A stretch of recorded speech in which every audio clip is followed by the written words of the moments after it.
signature of the greatest letter ever written.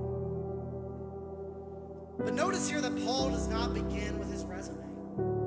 He doesn't begin saying, hey, just so you know, I was trained under Gamaliel. I was a really committed Pharisee.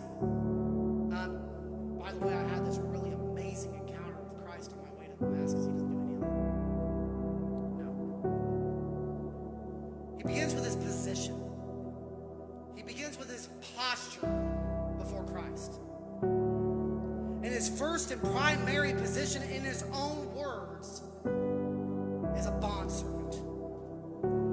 He says that he's a bondservant of Jesus Christ.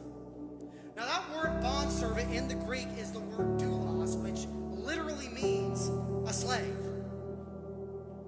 So Paul begins humbly declaring himself to be a slave of Jesus Christ. And he doesn't flinch from this title.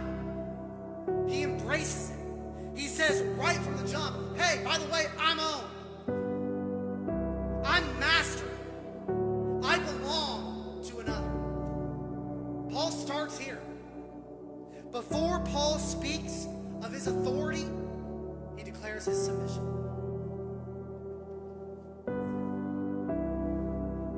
We should note that. We should emulate that.